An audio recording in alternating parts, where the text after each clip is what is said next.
I'm Mark Hennick. This is So-Called Normal.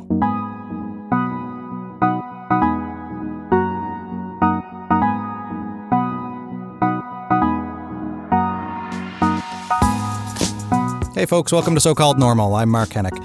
Today on the show we have the writer Ann Dowsett Johnston. More than just a writer. She's not just a writer. She's the winner of 5 National Magazine Awards. The Atkinson Fellowship in Public Policy, with which she wrote an 11-part series for the Toronto Star on women and alcohol. Her book, Drink: The Intimate Relationship Between Women and Alcohol, is something that we talk a lot about in our interview today. I've brought in really quite intentionally a few guests who have spoken about addiction and alcoholism in particular. And I think the perspective of women specifically and alcoholism is something that Ann has explored extensively. So I think we had a really interesting conversation about that, how women who drink to excess are often treated differently by society, and especially now in terms of marketing campaigns geared toward women and alcohol. So we explore all of these issues, and I'm intensely grateful to Ann for sharing her stories here with us to help break down these kinds of barriers. So here's my conversation on So-Called Normal with Ann Dowsett Johnston.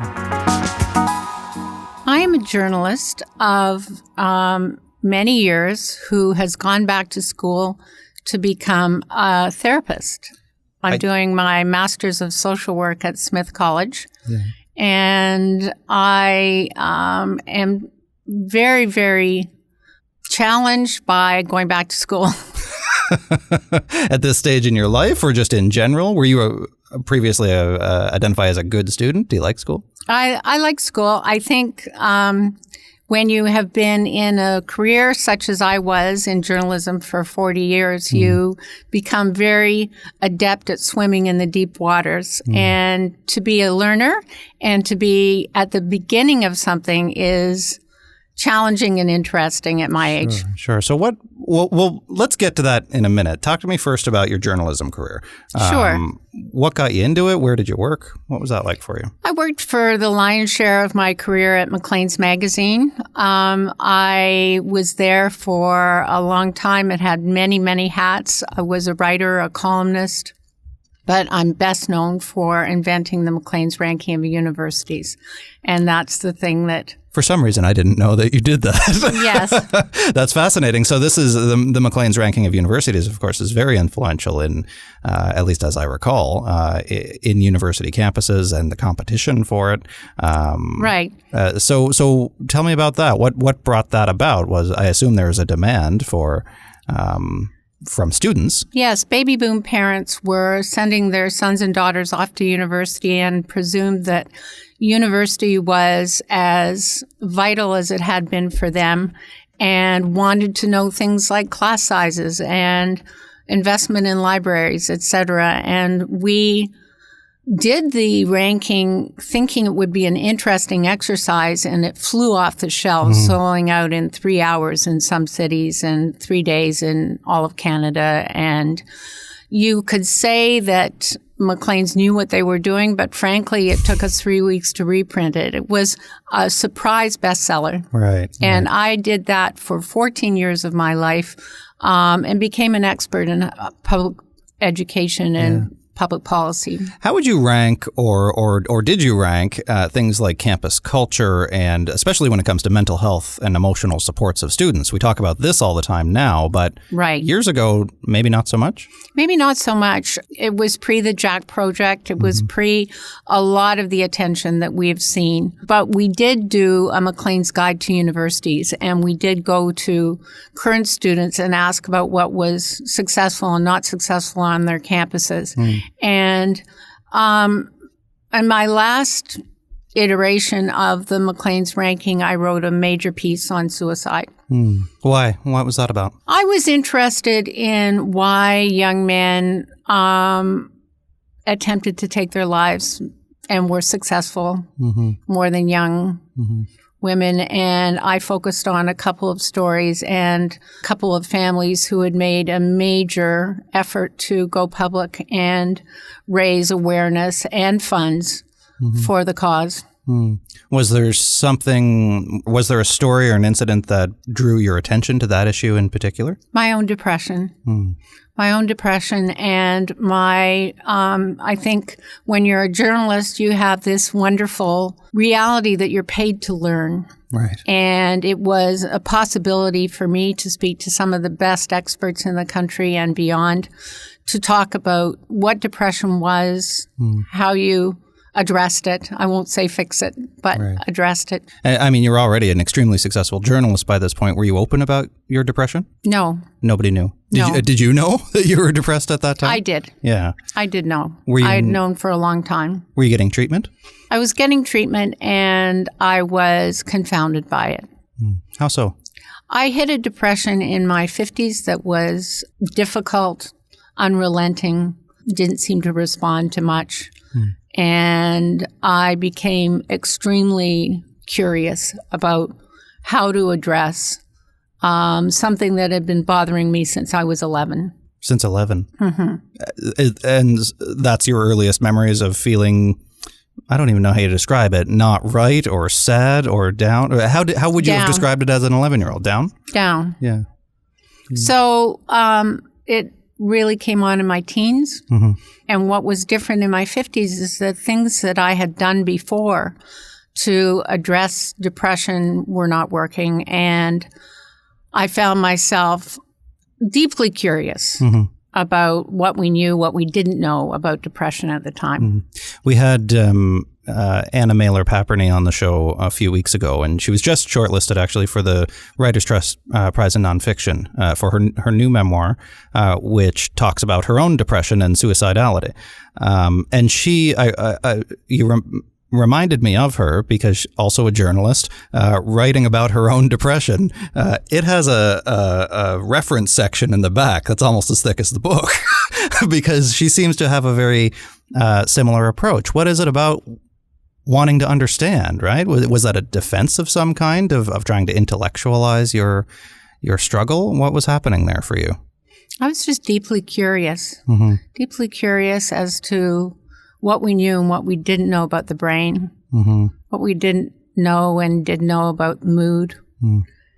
And how long ago was this? That would have been 2005. Right. So I mean, a long time ago now. Well, relatively speaking, especially in the science of mental health, because the conversation about mental health has really exploded since then. Probably starting around that time, I would say. That's right. Yeah. That's right. So it was an interesting time. I went on from there to become VP of McGill University.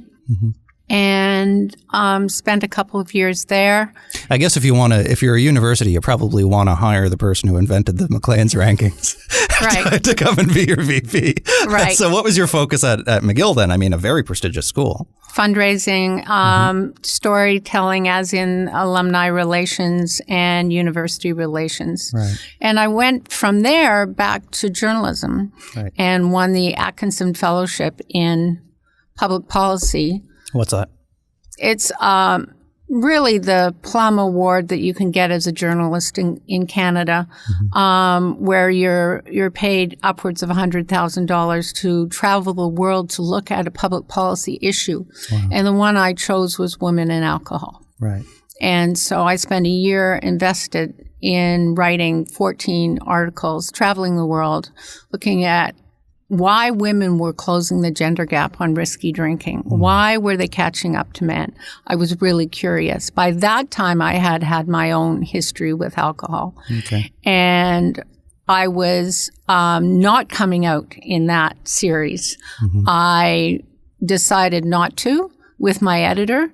And so from that series, I developed my book, Drink, right. The Intimate Relationship on Women and Alcohol. So you were self-aware enough of your alcoholism at that time. Were you in recovery at that time? I was in recovery. Okay. Where did that begin? I mean, that's kind of a big deal, right? Was this a coping mechanism for the depression that you mentioned? It was. It was self-medication. Right. And it was something that caught up with me and that I'd grown up with. My mother was a severe alcoholic. My father ended up dying of alcoholism, and it was something I knew all too well, and I fooled myself for a long time because my drinking didn't look anything like my mother's. I didn't drink during the day. I didn't miss work. In fact, I won awards at work, and I was confounded by what looked to be and was a quick trajectory into alcoholism, and I addressed it by going to rehab. Inpatient or? Inpatient, Yeah. 30-day rehab in the States, and was successful, thank goodness. And I'm now in my 11th year of recovery. Congratulations. Thank you. That's beautiful. When did you know that something was wrong, that something, that you were drinking too much? Family members said something to me. I knew. I think we always know in our own hearts when we're using a substance in a way we shouldn't. But family members addressed me, both my son and my partner at the time.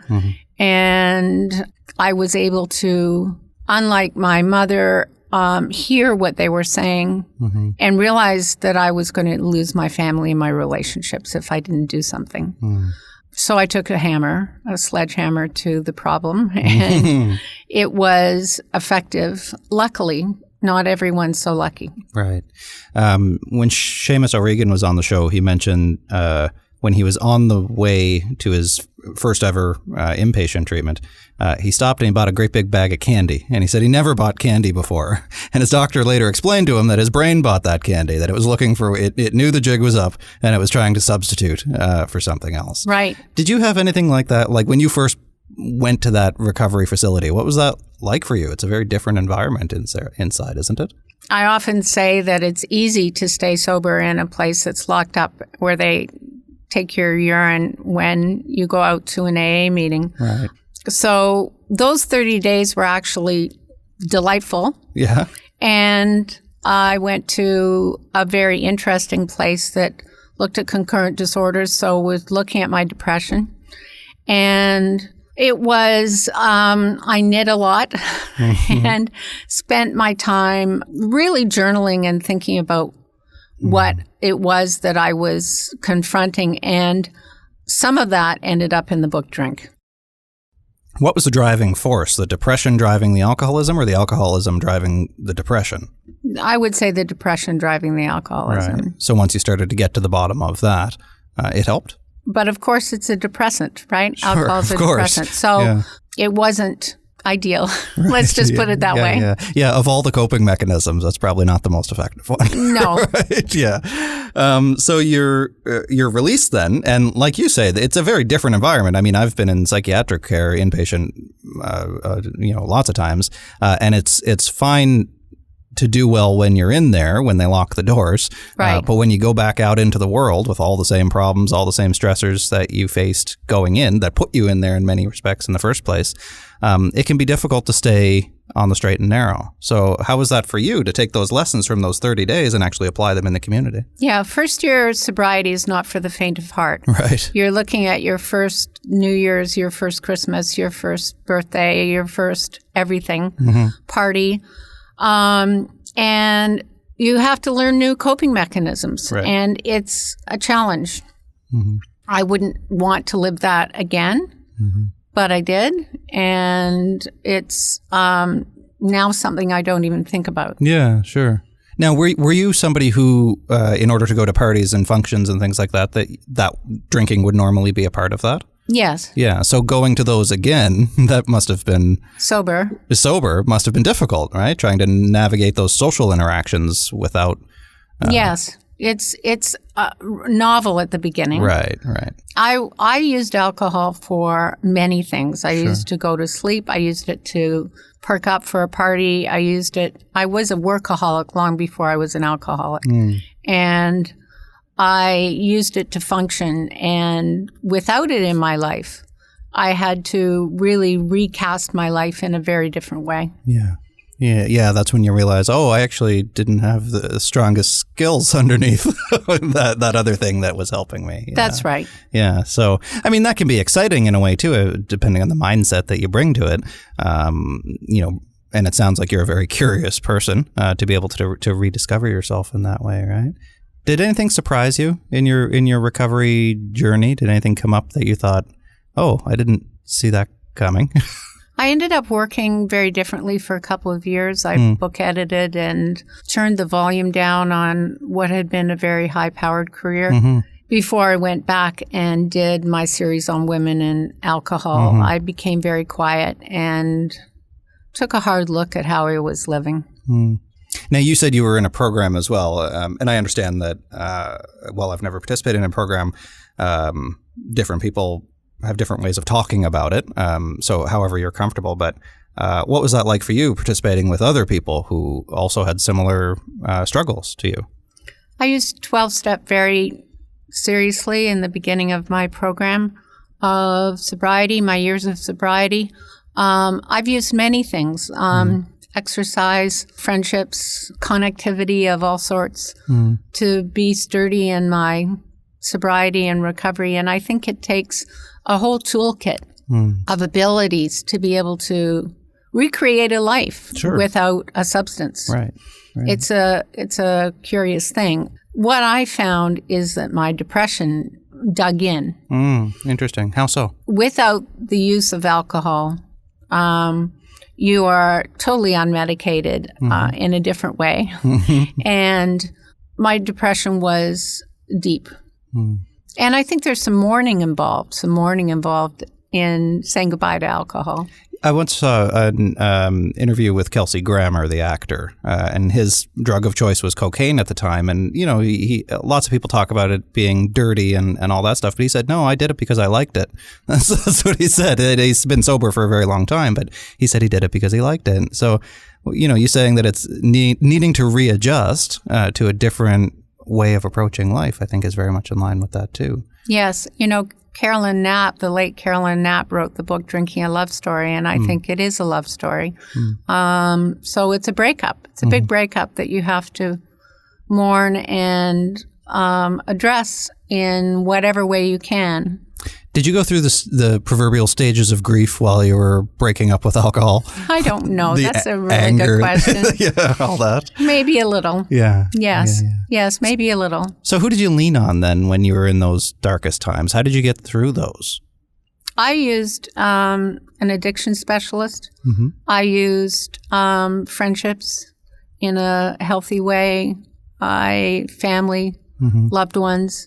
People are very grateful when you address something, I'll call it an affliction, like my dependence on alcohol.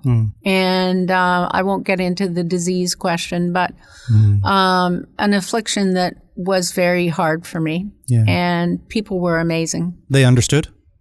Totally. Yeah. And in our family, because there had been history, there was gratitude that I was addressing it and coming out the other side. Right. Do you have siblings?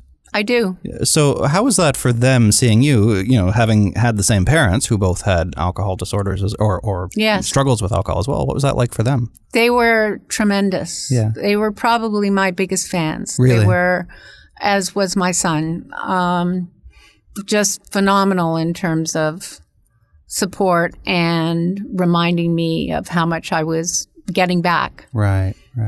Now, did you find both in your research and in writing the articles up to the book that women who drink to excess are treated differently? I mean, the kind of the archetype of the quote unquote alcoholic is a white bloated middle-aged man. I think in my mind anyway, because that's what you see on Cheers. Right. So did you face stigma, discrimination, differing views on your experience as a woman struggling with alcohol? Yes, I think we tend to see the male as a bon vivant, someone who's, enjoying life, whereas we see women tend to, when they develop alcohol problems, isolate, drink on their own, and we see women as sloppy and very differently. Very differently. Although I would say that since I wrote my book in 2013, there's been a lot of focus on the mummy wine culture, mummy drinking culture. We have seen that become popularized. Sure. We have seen mimosas at 11 a.m., that kind of thing. That's right. Brunch. Rosé all day. Yeah. T-shirts. Yeah. Little onesies for babies saying, I'm the reason mommy drinks. Right. So what do you see when you see these types of this alcohol culture around you? How do you respond to that? I think it's fascinating journalistic story that in the mid-1990s, the alcohol industry realized they were losing the Johnny Walker drinkers and they were dying out, and they did market segmentation and looked around the world and realized there was a whole gender underperforming, and they invented the Alcopop, which is, like Smirnoff Ice, the fizzy prepackaged drinks that are focused on teenage girls. And we saw a whole pinking of the market, with things like Girls' Night Out wine, the skinny girl cocktails, what I call cocktails with training wheels, aimed at steering young women towards these drinks away from beer. And we've ended up with a culture where women don't slow down after the university years as they always used to. And it's confounding epidemiologists. Why is this happening? Why are women drinking? And the data, the new data, is extraordinary. Why are they catching up to men? And men are slowing down, which is interesting. So it's a heck of a news story. Right. So have we cracked that nut yet? We haven't figured out why those trends are reversing? That's the reason I wrote my book. Right. I would say the reasons are threefold. There's self-medication, as I was doing. There's the huge marketing piece, which is enormous. And there's also what I call become the modern woman's steroid, using alcohol the way I did, to speed up, to slow down, to help address a very busy life. It's easier when you race in from a busy day at the office and you have a meal to put on the table and homework to oversee. It's easier to open a bottle of wine, pour yourself a glass, than to get to a yoga class. Right. And it's just become a thing of popular culture. Right. Is it a book club or a wine club? Right. Is it a girls' weekend away, or is it an opportunity to drink wine? Right. Yeah. Now, when you were doing the book, you mentioned that you had a discussion with your editor, or the articles with your editor, if you would open up about your own struggles at that time before the book came out. What was the hesitation there? I didn't want to hide my drinking story. I wanted to come out in the newspaper. And my editor said, "Are you independently wealthy? You'll never get a job again." Really? The stigma is so large. And I believe the stigma is large. I took her advice, didn't come out with my story, and then wrote my book. The hardest thing about writing my book wasn't actually the physical writing of it. It was deciding to tell those stories on myself. Right. It was a big decision. Right. I imagine. So what was your process like first of all, for writing the book, and then for eventually making that decision? I realized that I had grown up in a culture where we kept open secrets. It wasn't a secret that my mother drank, but we were not allowed to talk about it. And we lived in a culture where it was kept quiet. And it was a dirty secret. And it's much the same as mental health issues. The issue of, do you open up and talk, as you have, and I have, or do you remain quiet and keep the stigma large?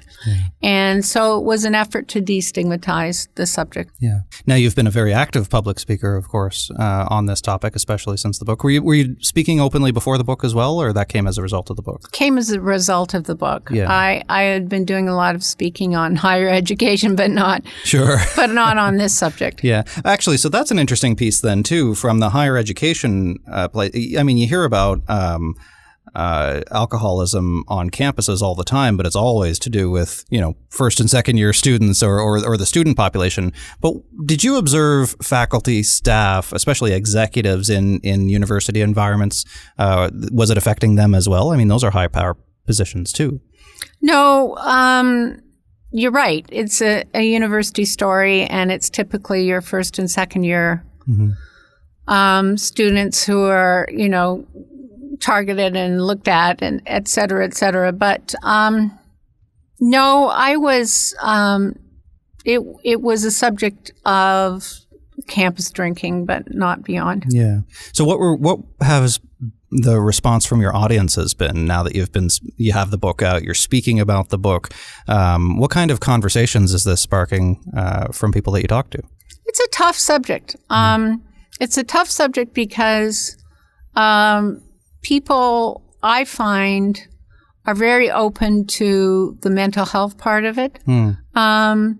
The alcohol part, we still have a lot to destigmatize in terms of the trauma connection with addiction is something that, say, Gabor Mate has been talking a lot about. And but the reasons why you drink are, I think, fascinating. But I think that there's still a lot of judgment as in you put that down your throat or up your nose and it's your fault. Right. Yeah. I tend to agree. I mean, I'm fully immersed in the mental health space, but even within there, whether it's alcohol or any other substance, there's still a division between addictions, substance-related disorders, and mental health. People still aren't making the connection. No. Why do you think that is? What's the resistance? And there seems to be resistance internally in both camps, right? That I would agree. It seems like people on the substance use side don't want to be seen as quote unquote crazy, and people on the mental illness side don't want to be seen as having addictions. It's like they stigmatize each other. That's right. Wow. There isn't the fluidity that you would expect.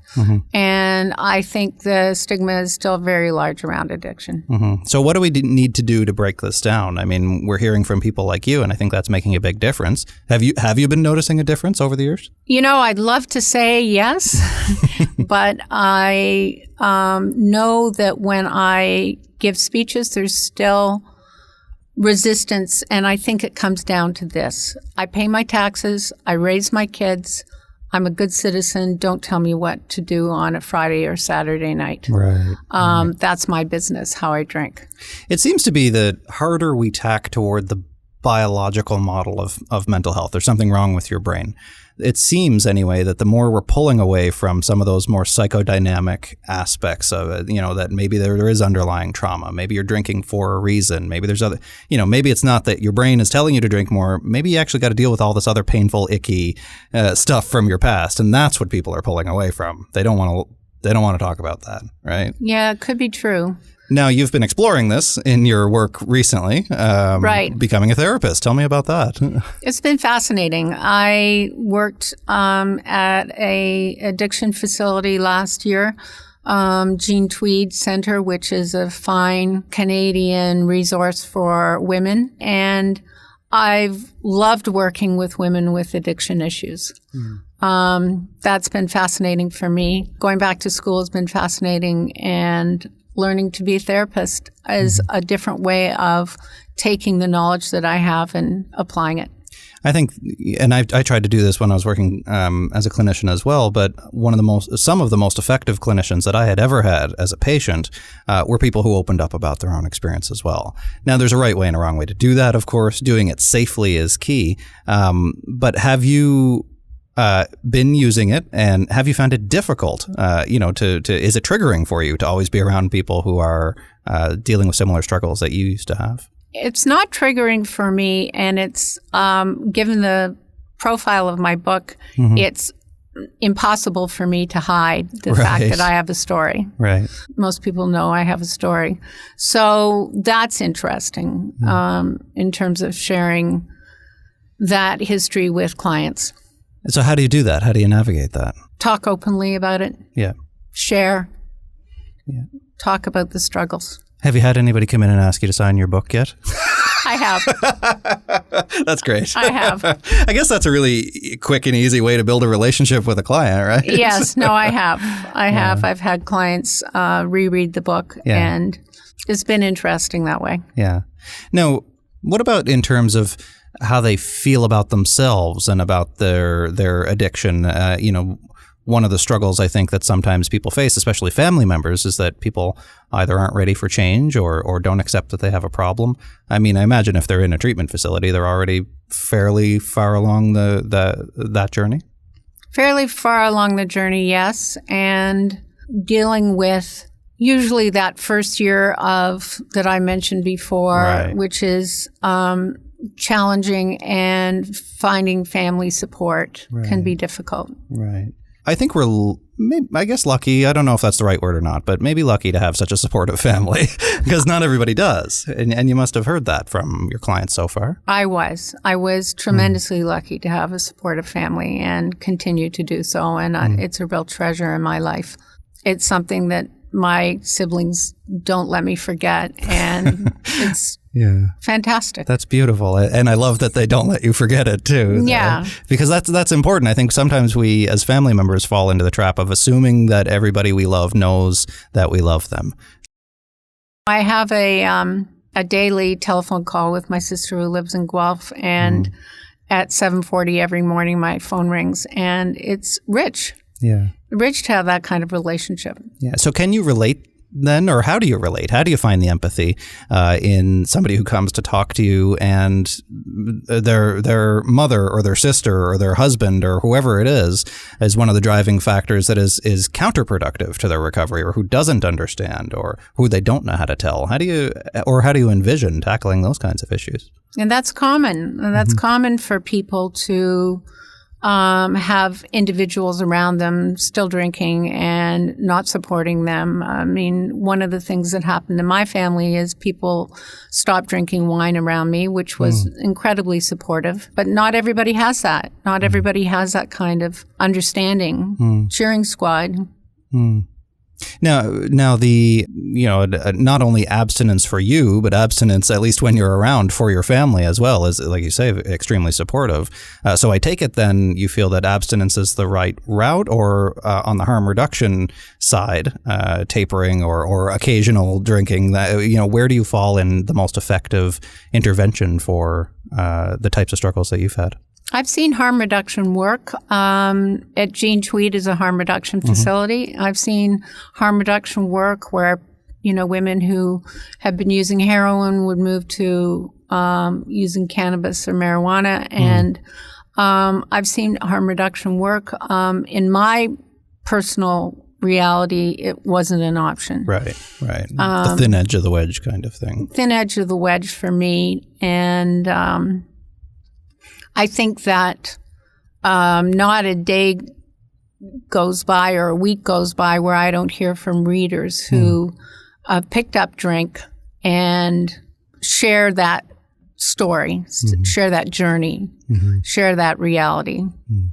I recently read an article by Andre Picard, who had come on the show previously as well, in which there's a lot of debate about supervised consumption sites for various drugs, supervised injection sites across Canada. And he said, we already have those for alcohol, supervised consumption sites. They're bars, they're restaurants, they're everywhere, right? So, I had never quite thought of it that way before. That's a novel way to look at it. Right, exactly. I think it was quite controversial too, but Andre's not very shy about being controversial. No, he's a bright man. He is. So have you noticed a difference as a journalist in the way that people report on alcohol and alcoholics in stories that relate to them? It's really interesting that the story has not been covered as well as I would like to see it be covered in the press. I mean, I think my series in the Atkinson Fellowship and the Toronto Star was unusual. And still unusual, I think. Still unusual. Yeah. We have all absorbed the notion that a glass of red wine is good for your heart. We've absorbed that really well, and people love reading those stories. Oh, yeah. They always look up information that affirms their existing beliefs. That's right. But in terms of appreciating that, for instance, women are starting to be sent to hospitals and emergency situations at a higher rate than men. That was a big news story a couple of months ago, and it got some attention, which was nice to see.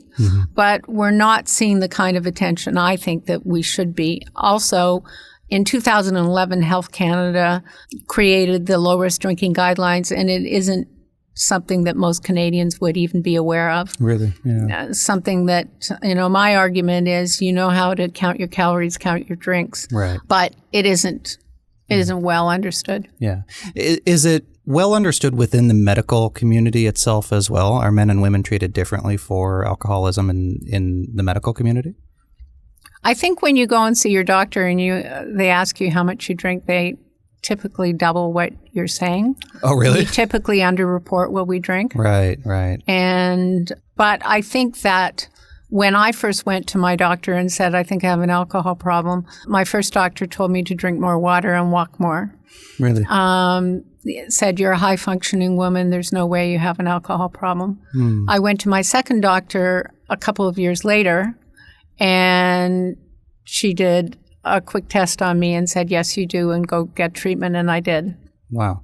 And that was the difference of that appointment, right? And how the doctor dealt with it. Wow. So I'm a big believer in the first stop you make is with your GP, and the role that they can play is enormous. Yeah. Now, you said there was a few years in between those things. So all told, how long were you drinking to excess? I think it evolved over a period of about 12 years. 12 years. Yes. Yeah, gradually. And then the last 2 years were very difficult. Yeah. Was it starting to interfere with your life, or still nobody would have noticed? Or it was starting to interfere with my life. Yeah. And that's when the family staged an intervention. That's right. Right. This is fascinating for me because I think it's we've had a couple of people on the show who have talked about very similar struggles, and you're right. I think if anything, the culture around alcohol is strengthening, not weakening in some demographics maybe. On the other hand, there's also a resurgence of non-alcoholic drinks, for example, and millennials seem to drink less. Maybe they have less money to afford it. I don't know. But, right. So there it does seem to be, or is it generational? Does it differ between generations, the consumption of alcohol? It looks like it's generational, and we're seeing people in their 40s and 50s not slowing down. But it's hard to tell when you look at the mummy drinking culture. That's a younger demographic, and it's very vital, the drinking culture. So I think the jury's out. I think we don't know how all this is going to evolve. What would you tell somebody who is in that first year that they're just trying to figure it out now and it's really hard? I would tell them to take it one day at a time. You have to take it not only one day at a time, sometimes a half day at a time to flourish in this culture and unhitch yourself from an addiction.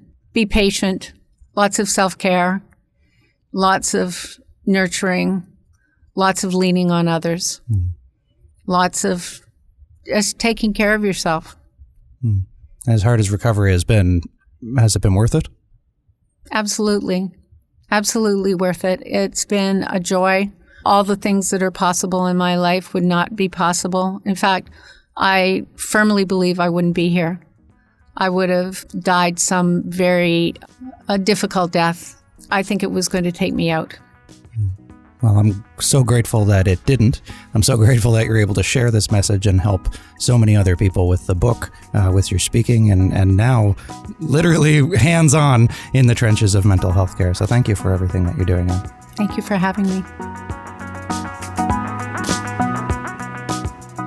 There's my conversation with Ann Dowsett Johnston. Her book, Drink, The Intimate Relationship Between Women and Alcohol, is available everywhere, and it's a great read. I really suggest you go pick it up, especially if you relate to the subject matter. I mean, the way that she's been breaking down barriers in such a consistent and powerful way around women and alcohol in particular, I think is a perspective that not a lot of people really consider. So I hope that you learned a lot in this conversation, that you related to a lot of it, and that you share it too. So if you accessed it on Apple Podcasts, I'd like to ask you a favor. Go on there and subscribe to the show. Leave us a star rating. Head down to the bottom and leave some comments. If you listened on Google Podcasts or Stitcher, Spotify, iHeartRadio, wherever, share it. Share it on social media and tag me too. My handle is @MarkHenick. That's @MarkHenick. I'm everywhere on Facebook, Twitter, LinkedIn, Instagram, YouTube, everywhere. So whatever platform you're on, you can find me and you can find the show on there. I'd like to thank Entertainment One, Adrian and Kimberly over here, and Dave, the editor who assembles these episodes, for making all these this great journey possible. So that's it for this week. We'll talk to you next time. I'm Mark Hennick, and this has been So-Called Normal.